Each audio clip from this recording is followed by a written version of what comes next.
लेह की सड़कों पर बीते दिनों जो हिंसा और अशांति देखने को मिली, उसकी गूंज दिल्ली तक सुनाई दी। इस पूरे घटनाक्रम की सबसे बड़ी और विवादास्पद कड़ी रही जलवायु कार्यकर्ता सोनम वांगचुक की गिरफ्तारी। लेह पुलिस ने उन्हें अचानक हिरासत में लिया और अज्ञात स्थान पर ले गई।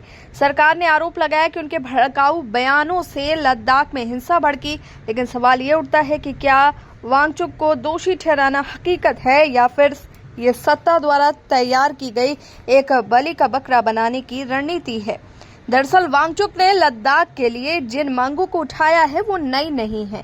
राज्य का दर्जा, छठी अनुसूची के तहत आदिवासी दर्जा, पर्यावरण की रक्षा और स्थानीय युवाओं के लिए रोजगार की गारंटी, ये वो मुद्दे हैं जिन पर 5 साल से शांतिपूर्ण आंदोलन हो रहा है। मगर अब जब आंदोलन हिंसा में बदल गया और 4 लोगों की जान चली गई, तो सरकार ने दोष वांगचुक के सिर मढ़ दिया, जबकि वो खुद साफ कह चुके हैं कि किसी भी हिंसा को भड़काने का उनका उद्देश्य नहीं था, बल्कि सरकार ने वास्तविक समस्याओं से ध्यान भटकाने के लिए ये आसान रास्ता चुना है। इस गिरफ्तारी ने न केवल वांगचुक को बल्कि पूरे लद्दाख समाज को असहज कर दिया है। कारगिल डेमोक्रेटिक अलायंस केडीए और लेह एपेक्स बॉडी जैसे संगठनों ने स्पष्ट कहा है कि प्रशासन का रवैया उनके जख्मों पर नमक छिड़कने जैसा है। केडीए ने यहां तक कह दिया कि जिन 4 प्रदर्शनकारियों की मौत हुई है वो लद्दाख के नायक हैं।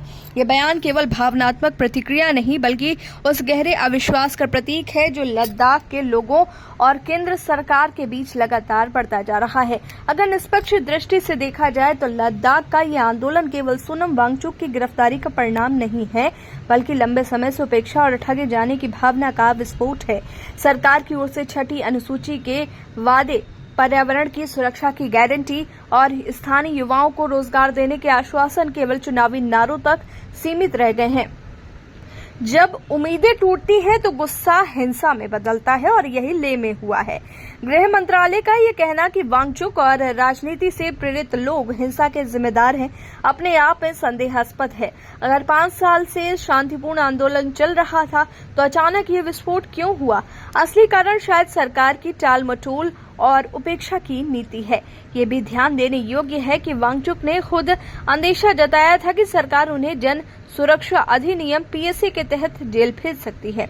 यदि ऐसा होता है तो ये केवल उनकी आवाज को दबाने की कोशिश होगी, जो अंततः और बड़े जनविरोध को जन्म देगी। इस पूरे घटनाक्रम से ये साफ है कि सरकार और जनता के बीच संवाद का पुल लगभग ढह चुका है। यदि इसे पुनः खड़ा नहीं किया गया तो लद्दाख का ये असंतोष एक स्थायी संकट में बदल सकता है। आज आवश्यकता बलि का बकरा ढूंढने की नहीं बल्कि वास्तविक समस्याओं, राज्य का दर्जा, आदिवासी अधिकार, पर्यावरण की रक्षा और रोजगार के अवसर पर ईमानदारी से समाधान खोजने की है।